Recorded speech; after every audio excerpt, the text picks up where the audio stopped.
성경을 가끔은 거룩할 성자의 거울경으로 생각합니다. 왜냐하면 우리의 어떠한지를 보여주는 거룩한 거울이거든요. 성경은 그래서 어리석은 인간의 모습들을 쭉 나열해 있어요. 우리가 어떻게 살아야 하는지만 보여주는 게 아니라 어떻게 살면 안 되는지를 보여주는 부분도 너무 많아요. 거룩한 거울로 우리 자신을 보라는 거예요. 이들의 이야기 속에서 출애굽 3세대를 너무 닮은 한국교회 3세대인 우리의 모습을 보라고 이 말씀 기록해 주신 것이라 저는 읽습니다.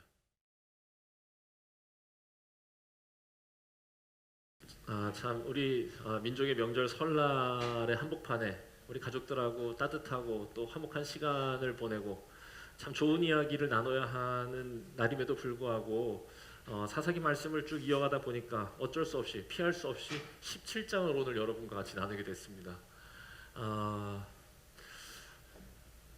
맞습니다. 이게 참 그렇습니다. 네. 피하고 싶은 본문입니다. 그래서 이 사사기에는 좀처럼 사람들이 모르는 아주 참혹한 얘기 두 개가 나오거든요. 바로 이 삼손까지의 이야기는 다 잘 알고, 그리고 또 이 사사로서의 이 삼손까지는 그래도 어떻게든 이제 영웅처럼 그 사람들을 이해하려고 하는 노력이 지금까지 꽤 오래 있어 왔습니다. 물론 삼손 같은 경우에는 굉장히 타락한 사사였음에도 불구하고 그래도 어쨌건 사사의 이야기에 관심을 굉장히 많이 가졌었던 게 사실이죠. 그런데 삼손도 어떻게든 미화시키려고 애를 쓰지 않았습니까? 그동안 우리 이 기독교 공동체들이 그런데 요 뒤의 이야기 16장 이후 17장부터 21장에 나오는 사사기의 이야기는 웬만하면 좀처럼 이거를 다루지 않습니다. 왜냐하면 너무 참혹하기 때문에 그래요 이게. 그런데 성경을 읽다 보면 이 역사를 기록한 사사기 역사가의 마음을 느낄 때가 있는데, 이 사사기 역사가는 무엇을 이야기하기 위해 이 사사들의 이야기를 기록한 것인가? 그 목적이 어디에 기록되어 있냐? 앞에 1, 2장. 그들이 하나님을 버렸다. 그들이 자기 소견대로 행하였다. 라고 하는 원인을 얘기하는 앞에 1, 2장. 그리고 제일 뒤에 17장에서 21장. 결국 이 모든 것의 원인은 이것이었다. 라고 얘기하는 참혹한 이야기. 이 두 개로 사사의 이야기를 쫙 매듭짓고 있는 거예요. 그러니까 이 양쪽을 딱 이렇게 마감을 해가지고 요 안에 이야기 보따리를 담아 놓은 형태죠.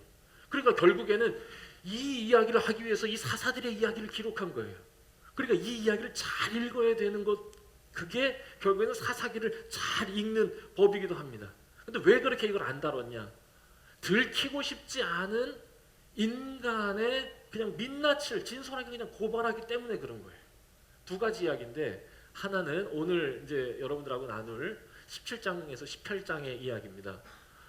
이 미가 집의 우상 이야기, 이제 그게 큰 한 덩어리가 있고 17에서 18장. 우리는 지금 미가 이 앞에 짧은 것만 읽었는데, 또 19장부터 이어지는, 이건 이제 다음 주에 이제 나누게 될 텐데, 참 정말 이걸 해야 되는가에 대해서는 정말 그렇습니다. 집단 성폭행에서 시작된 토막 살해, 동족 살해 이야기.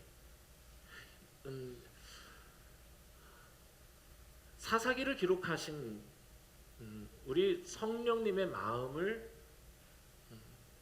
우리가 무시하지 않는다면 이 뒷이야기도 그 이야기에 담아주신 하나님의 마음을 우리가 좀 읽는 시간을 가지면 좋겠다는 생각입니다. 벌써 이야기의 주제만 들어도 당황스럽지 않으십니까? 자, 그럼에도 불구하고 이 이야기를 기록하는 거예요. 왜냐? 아까 말씀드렸듯이 이 사건이 사사기에 나타난 이스라엘의 이상한 모습들, 계속 자기 소견대로 살아가고, 사사가 있으면 조금 나아졌다가 또 망가지고 또 망가지고 또 망가지고, 나중에 가서는 사사마저도 자기 눈에 보기 좋은 대로 이방 여자랑 결혼하고 여자한테 홀려가지고 나라를 더 어렵게 만드는 일까지 벌어지는 상황. 이 이상한 이야기, 모습들의 원인이 바로 이것이다 라고 이야기하는 겁니다. 자, 그래서 오늘 여러분과 같이 나누고 싶은 거, 이 미가의 우상의 이야기는 얼마나 우리가 하나님을 무시하며 살 수 있는가를 보여주는 이야기다 이 관점에서 이야기를 들으시면 좋겠습니다. 그냥 옛날 이야기 듣는다 생각하시고 편하게 이야기를 들을 수 있을지는 모르겠지만 편하게 한번 이야기를 한번 들어보시면 좋겠습니다. 자, 먼저 미가라는 사람을 소개합니다. 자, 미가라는 사람의 집에서 일어난 사건인데 꽤 부유한 가정이었던 것 같습니다. 어머니가 굉장히 부자였어요. 어머니가 가지고 있었던 은 1000냥이 있었는데 그 돈을 잃어버렸다는 것을 이 엄마가 발견합니다. 자, 이 은 1000냥이 어느 정도의 돈인지를 잘 감이 안 오시는데 나중에 가면 이 미가라는 집에서 개인 제사장을 고용하거든요. 근데 그 개인 이 제사장의 1년 연봉이 얼마였냐? 은 10냥입니다. 자, 은 10냥을 3천만 원으로 계산했을 때 은 1100냥은 33억에 해당하는 돈입니다. 이제 감이 오셨죠? 꽤 부유한 가정이었습니다. 자, 근데 그걸 잃어버린 거예요. 은 1100냥을 어머니가 잃어버렸어요. 하필 1100냥입니다. 자, 이 1100냥 어디에 나오는 숫자죠? 들릴라가 삼손을 넘기는 대가로 받은 돈과 같은 액수. 아마도 이 사사기 역사가는 그거를 염두에 두고 기록하고 있는 것 같습니다. 자, 어쨌건 그 도둑놈이 누구인지는 모르겠는데 이 엄마가 온갖 저주를 퍼부은 모양이에요. 야, 이거 훔쳐간 놈 진짜 손가락 잘리고 뭐 어떻게 되라 막 이렇게 막 한 것 같아. 그랬더니 그 얘기를 듣고는 그 아들 미가가 자기가 도둑이라고 자수하는 장면이 바로 오늘 우리가 읽은 장면입니다. 제가 훔쳐간 거예요. 이렇게 얘기한 겁니다. 그러자 엄마가 뭐라고 하느냐? 엄마가 갑자기 얼른 저주를 취소하는 주문처럼 내 아들이 여호와께 복받기를 원하노라 이렇게 얘기합니다. 이게 언뜻 보면 아들을 축복하는 엄마의 이야기 같지만 실은 여호와라는 이름은 말하지만 얼마나 하나님을 우습게 여기는지 느껴지는 그런 이야기를 할 수 있습니다. 얼마나 웃으면 주문처럼 그냥 이렇게 쿵 얘기합니까? 그리고 그 뒤에 나오는 행동들이 아주 마음에 안 들어요. 실은 이 이야기는 꽤 많은 이 스키마가 필요합니다. 배경 지식이 있어야 돼요. 그래서 아주 일반화된 이 신앙 공동체의 문화 속에서 이걸 읽으면요 말도 안 되는 이야기라는 걸 알게 돼요. 그러니까 예를 들면 우리나라에서 이제 설날에 우리는 이제 세배를 할 때는 바른 자세로 하고 이렇게 해가지고 이렇게 세배를 드리고 다시 일어나서 한 번 더 이렇게 묵례하고 이렇게 하지 않습니까? 우리 어린게 존경에 표할 때는. 자, 근데 이렇게 하는 걸 우리는 다 잘 알고 있는데 이렇게 하지 않고 그냥 세배 드리겠다고 하면서 아버지한테 이렇게 하면 안 되잖아요. 새해 복 이렇게 하면 이거 안 되는 거예요. 그래서 이렇게 얘기하면서 건강하세요 아버지 이렇게 하는 건 우리 문화에서는 안 되는 거죠. 그 문화적 배경에서 이 이야기를 할 때 말도 안 되는 겁니다.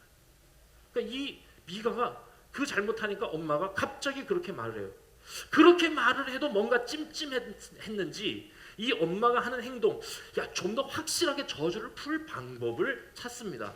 어떻게 하느냐? 은 1100냥 중에 은 200냥, 그러니까 6억을 주고 신상을 주문 제작하려고 하는 겁니다. 이유는 뭐냐? 좀 더 확실하게 저주를 풀 방법을 고안한 거예요.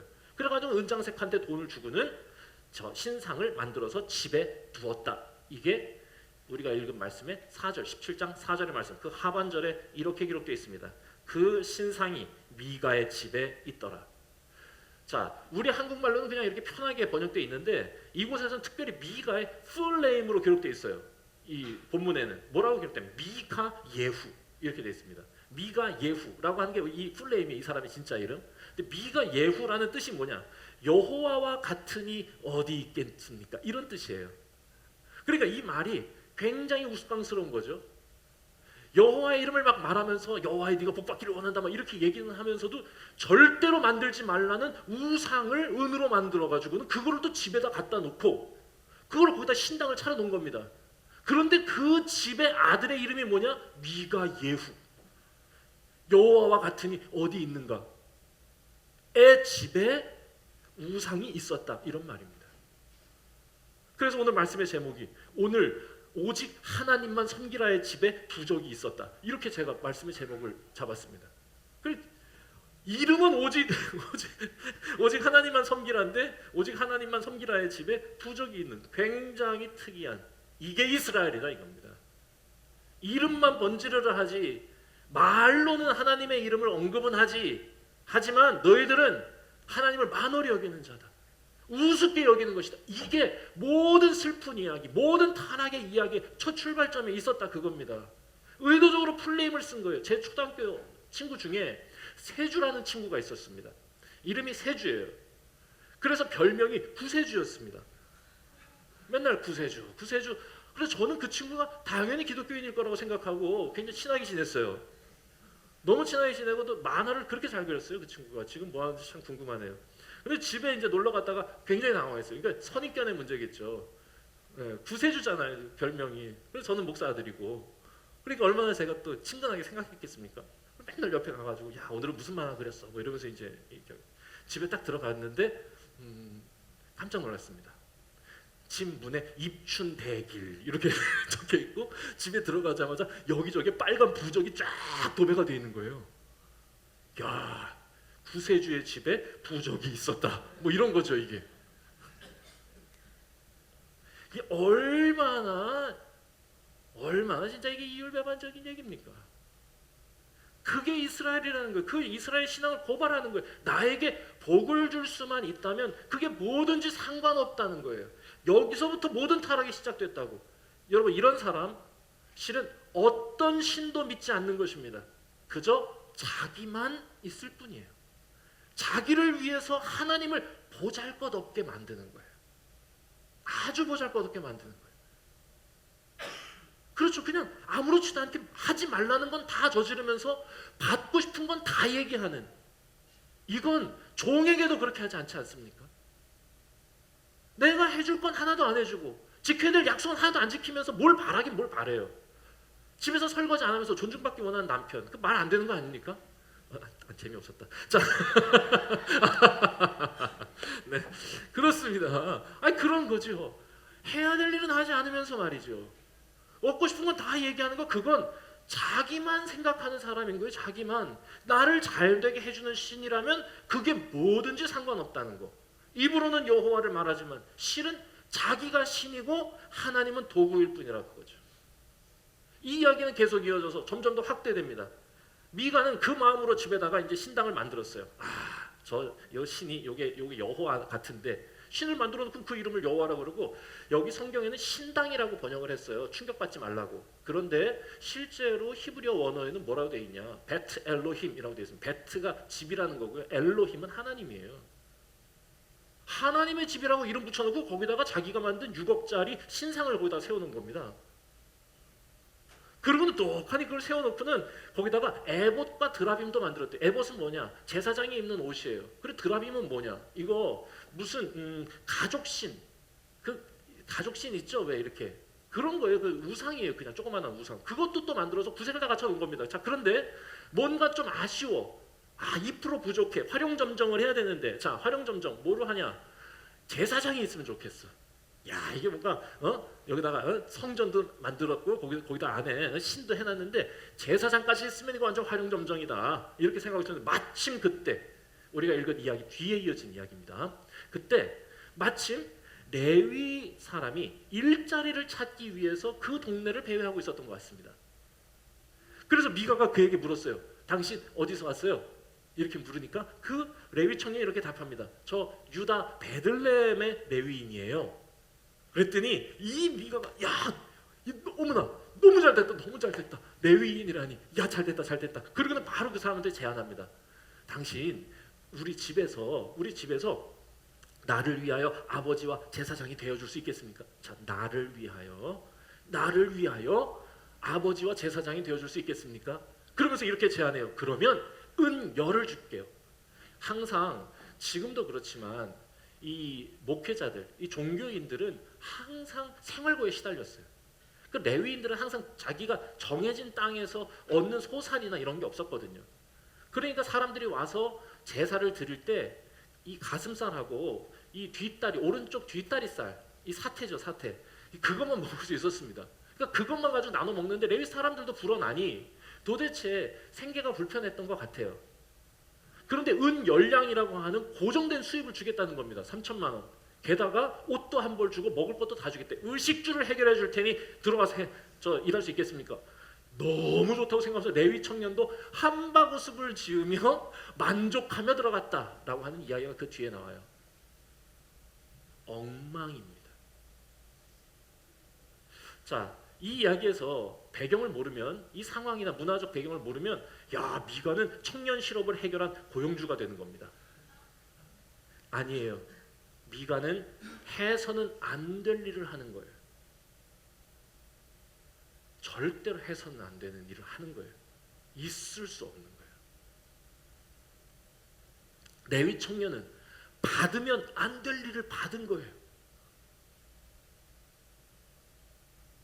미가는 자기를 위해서 레위인을 고용하면 안 되는 거고, 레위 청년은 돈을 벌 수 있다고 해서 허락되지 않은 일을 마음대로 해서는 안 되는 거예요. 이게 왜 이게 되냐? 서로의 필요가 만났기 때문입니다. 미가의 필요와 레위인의 필요가 딱 만나니까 어이없는 일이 벌어져요. 종교의 타락은 대개 이렇게 일어나는 겁니다. 목회자와 성도의 필요가 서로 만나죠. 그러면 타락하는 거예요.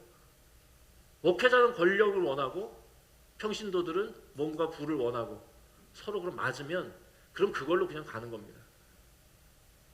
고발하는 거예요. 당시에 이랬다는 거야. 한 가정, 미가의 가정만 망가진 게 아니라 종교인들도 다 망가진 시대였다라는 걸, 서로의 필요가 맞물려서 그렇게 됐다는 거. 레위 청년이 자신이 베들레헴의 레위인이라고 말하는 것에서부터 문제입니다. 왜냐? 레위인은요, 하나님이 정하신 48개의 성읍에만 머물 수 있습니다. 그런데 48개, 각 지파, 이게 만약 여기가 지금 이 유다 지파면 유다 지파 중에 4개의 성읍만 있어요. 거기에 레위인들이 모여 살아요. 그래서 사람들이 가까운 레위의 성읍에 가서 제사 드리고 그거 가지고 집에 가서 자기 가족들하고 나눠 먹는 겁니다. 그런데 그 48개 성읍에 베들레헴은 기록되어 있지 않습니다. 이게 무슨 말일까요? 베들레헴에 레위인이 있다? 있으면 안 될 곳에 있는 거예요. 그런데 베들레헴에 레위인이 있다고 하는 건 오늘 조금 뭐 시체말로 하면 시장 개척? 새로운 시장을 개척한 거예요. 왜냐? 원래 있던 그 도시는 너무 레위인이 많아가지고 나한테 돌아올 분깃이 너무 작아. 그러니까 이거 좀 창업을 하기 위해서 좀 돌아다녀야겠는데 어디 하다가, 그래서 레위 사람들이 베들레헴에도 머물렀던 것 같아요. 그런데 베들레헴에서 또 거기에서 새로 이제 창업을 해가지고 제법 잘 되는 것 같았는데 거기서도 여의치 않았던 이 청년이 다시금 또 하나의 개척을 위해서 돌아다니다가 미가를 만났다, 그것이죠. 이게 당시에 이스라엘이 가지고 있었던 가치의 타락이다. 가정만 망가진 게 아니라 돈이 있다고, 돈이 힘이고 힘이 최고라고 말하는 그 시대에 하나님도 만월히 여겨지고 하나님도 보잘것없이 만들던 게 그 시대다. 그런데 그게 일반 돈 있는 놈들만 그렇게 하느냐? 아니다. 종교인들도 마찬가지였다. 다 마찬가지였다. 다. 서로 원하고 바라는 건 돈밖에 없었다. 왜 이 청년이 미가의 집에 들어갔을까요? 자기 믿음의 열정 때문에 들어갔겠어요? 천만에요. 그 필요요. 경제적 안정, 생계를 위해서 그냥 모든 걸 타협해버린 겁니다. 괜찮아. 그래도 돼. 우상 앞에서 여호와라고 말하는 그게 레위인입니까? 알면서 거짓말하는 거 아닙니까? 그거? 자, 여기서 더 확대돼요. 제가 이 말씀을 준비하면서 얼마나 힘이 들었겠습니까? 점점 커져가니까 마지막 이야기 18장 전체를 기록하고 있는 건 뭐냐? 훨씬 확대돼서 지파의 타락으로 이어지는데, 이 미가의 집에 그렇게 이제 말도 안 되는 코미디 같은 일이 벌어지는 그 미가의 집에 단지파 사람들이 며칠간 머물게 되는 이야기가 나와요. 사람들이 갑자기 단지파에서 왜 왔냐? 삼손 이후에, 삼손이 죽고 난 이후에 그 땅에서 살기 어려워진 거예요. 삼손이 단지파 사람이었잖아요. 바로 마지막 사사 삼손이 죽으면서 끝났는데, 그 이후에 굉장히 살기 어려워졌던 단지파 사람들이 실은 그 땅을 완전히 정복해서 이게 하나님께서 가나안을 선물로 주셨다고 하는 건 그냥 무조건 그냥 무슨 뭐 집문서를 주는 거, 땅 문서를 주는 게 아니에요. 그건 사명을 나눠주는 거예요. 여기를 점령하여 여기가 정의와 평화가 사랑과 공의가 흘러나는 땅으로 만들려고 하는 게 사명이었어요. 그러니까 단지파는 당연히 그 지파의 땅을 정복했어야 되는데 타락하고 타협한 나머지 블레셋에게 밀린 거예요. 힘에 굴복한 거예요. 그래서 그 땅을 정복하지 못합니다. 그래가지고는 새로운 땅을 개척하기 위해서 또 한 5사람의 정탐꾼이 이렇게 이동을 하던 중에 하필 이 미가의 집을 방문하게 된 겁니다. 그랬더니 들어와서 쉬라고, 부잣집이니까 들어오시라고. 그래서 여기서 쉬던 중에 있었던 이야기, 쉬던 중에 레위 청년을 알아보는 장면이 나와요. 그 목소리를 듣고 알았다. 여러분, 목소리 듣고 알았다는 게 뭘까요? 이미 아는 사이였다는 거예요. 그러니까 이거를 전 두 가지로 해석할 수 있다고 생각하는데, 하나는 그 레위 청년이 단지파의 땅에도 간 적이 있거나 아니면 단지파 땅에 있는 레위인의 성읍에 살던 친구였던 것 같습니다. 그러니까 흘러가서 거기 갔는데 너 여기 있어? 그러면서 이제 얘기를 듣는 거예요. 그랬더니 이 레위 청년이 자기의 이 자초지종을 쭉 얘기합니다. 이러해서 나는 지금 여기 머물게 됐다고. 그랬더니 정상적인 세상이라면, 정상적인 사회고 정상적인 신앙인이라면 여기서 왜 이러고 있냐고 말려야 되는 거예요. 아니 왜 이러고 계세요? 이건 아니잖아요. 이렇게 해야 되는데 오히려 성경은 뭐라고 기록하고 있느냐? 그걸 보고는 잘 됐다.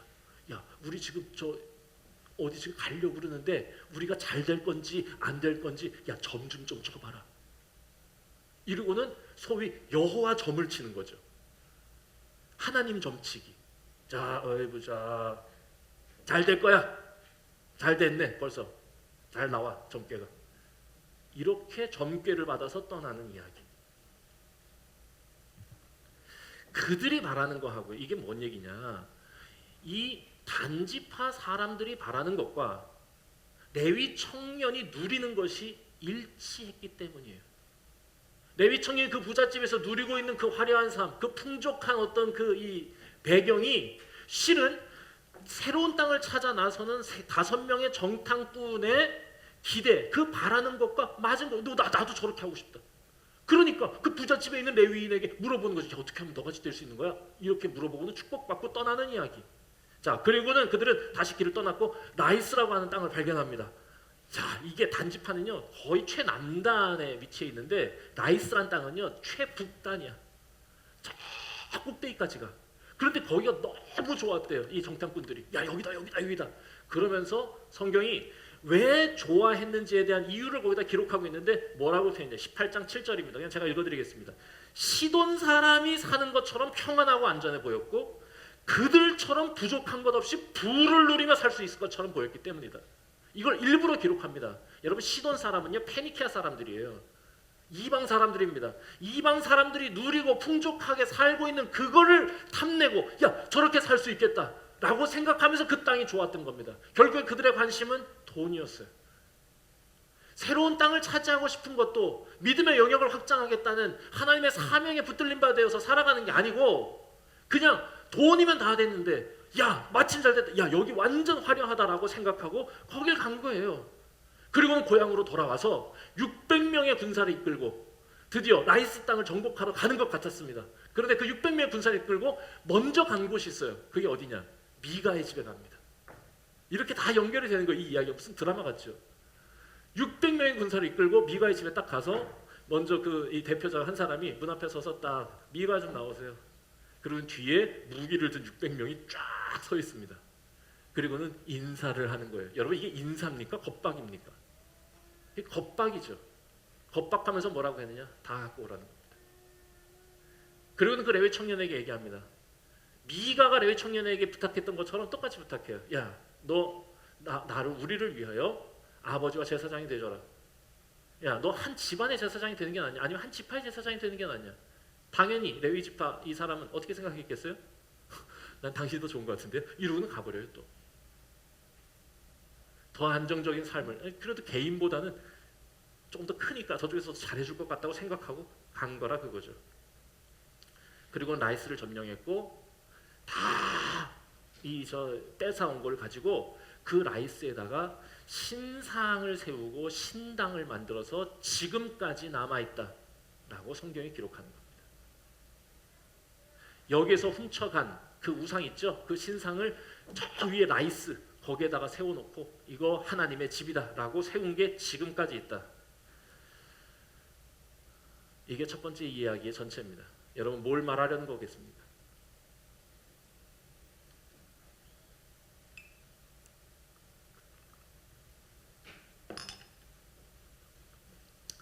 전 두 가지를 살펴봤어요. 첫 번째는 뭐냐? 사사기 역사가가 우리에게 이야기를 들려주는 거, 우리의 모습을 보라는 겁니다. 저는 성경을 물론 거룩할 성자에 빛을 경자를 쓰거든요. 그런데 저는 성경을 가끔은 거룩할 성자에 거울경으로 생각합니다. 왜냐하면 우리의 어떠한지를 보여주는 거룩한 거울이거든요. 성경은 그래서 어리석은 인간의 모습들을 쭉 나열해 있어요. 우리가 어떻게 살아야 하는지만 보여주는 게 아니라 어떻게 살면 안 되는지를 보여주는 부분도 너무 많아요. 거룩한 거울로 우리 자신을 보라는 거예요. 이들의 이야기 속에서 출애굽 3세대를 너무 닮은 한국교회 3세대인 우리의 모습을 보라고 이 말씀 기록해 주신 것이라 저는 읽습니다. 여러분 이야기를 듣는 내내 실은 오늘날 우리의 모습이 비춰지는 것 같지 않으셨습니까? 여러분 왜 이스라엘이 여러분 이렇게 됐겠어요? 하나님보다 돈이 우선시 됐기 때문에 이 모든 게 시작되었다는 거예요. 하나님을 돈보다 싸구려로 만들었기 때문에 이렇게 됐다는 겁니다. 여러분 하나님이 우리 인생의 기준이 되지 않으면 반드시 돈이 우리 인생의 기준 됩니다.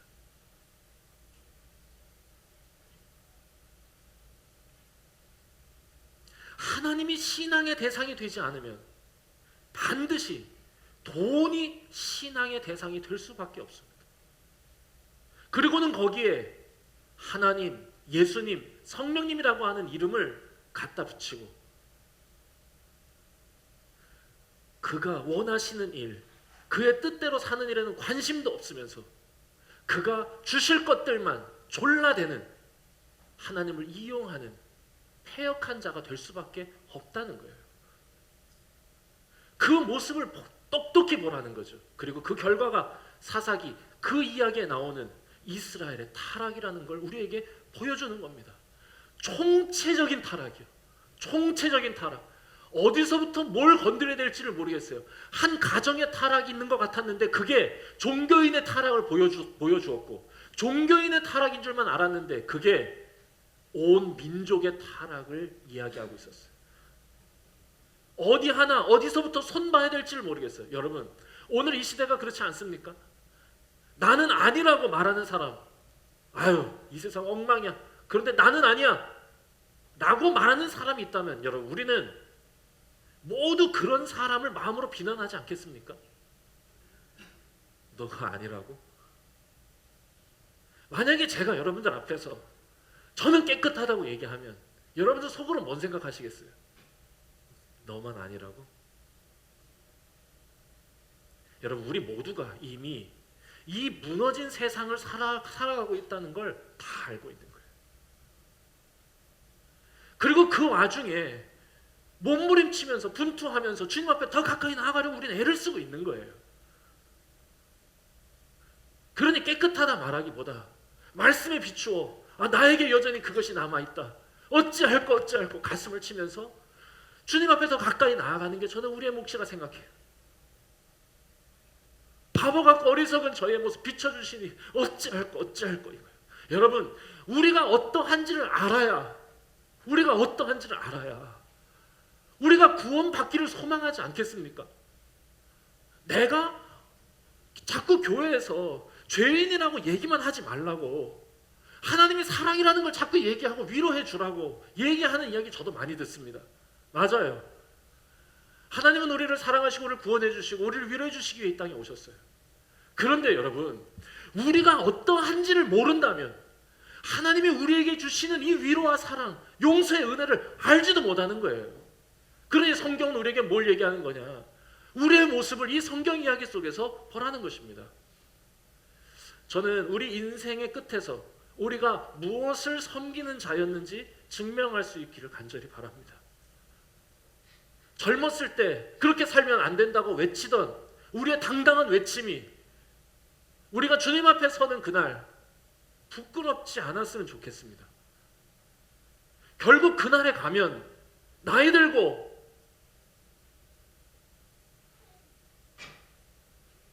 모든 사람이 그런 건 아니지만 결국 그 사람이 돈을 위해 하나님을 이용하는 자였는지 아니면 하나님을 위해 자신에게 주신 모든 것들을 사용하는 자였는지 드러날 거예요.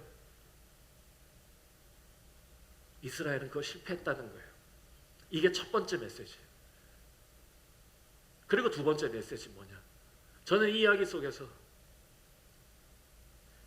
하나님은 우리를 그냥 너희는 이렇다고 비난하시려고 이야기를 기록했느냐? 아니에요.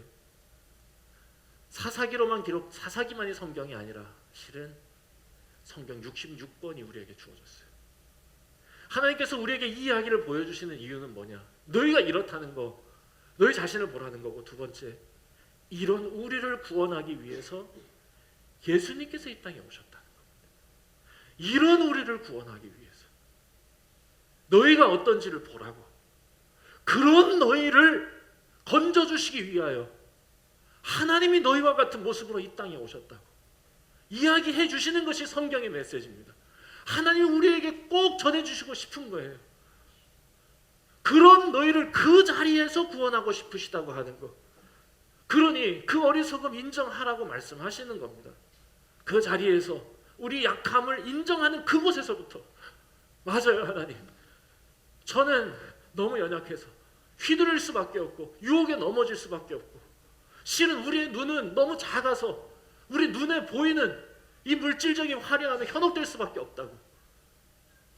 그러니 주님, 우리의 눈이 이 자극적이고 감각적인 이 세계 그 너머를 볼 수 있도록 저에게 은혜를 주십시오 라고 기도해야 되는 거예요.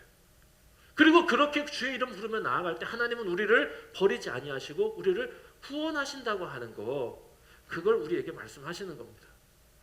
우리 힘으로는 나올 수 없다고. 그러니 내 손 잡고 같이 나오자고. 눈에 보이는 세상 그 너머에 하나님의 나라가 있다고 우리에게 저는 보여주시는 것이다 생각합니다. 우리 지금 주현절을 지내고 있는데 우리와 같이 되시고 우리와 같이 계신 우리 주님, 이 땅에 오신 이유 무엇입니까? 그런 우리를 구원하시기 위함이에요. 실은 여러분, 이 이스라엘의 모든 문제는요, 하나님의 손을 놓은 것에 있는 거예요. 하나님의 손을 붙잡고 어떻게든 그 손 붙잡고 가면 절대 하나님은 우리 포기하지 않으시고 주의 바른 길, 생명의 바른 길을 걷게 하시는 건데, 그거 놓으니까 우리는 힘이 없어서 배회하고 방황하고 어리석게 넘어지고 쓰러지는 거예요. 그 이야기를 사사기가 전해주는 겁니다. 제 소견대로 사는 거예요. 제 눈에 보이는 대로. 아니요. 하나님의 손 붙잡고 하나님의 눈으로 우리 자신과 세상을 찍어보며 사는 것. 이것이 정말 하나님께서 우리에게 요구하시고 또 기대하시는 바다.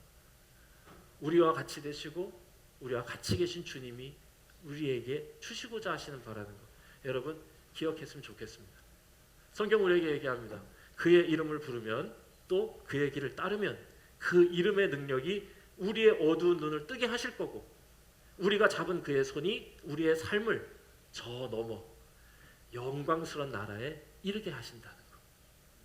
여러분 이 믿음이 변치 않고 한 해를 살아가는 동안에 어리석은 우리의 모습 덮어주시고 감싸주시며 우리의 손 붙잡고 거기에서 건져주신 은혜 넉넉히 누리시는 우리 배화의 가족들 다 되기를 소망합니다. 기도하겠습니다.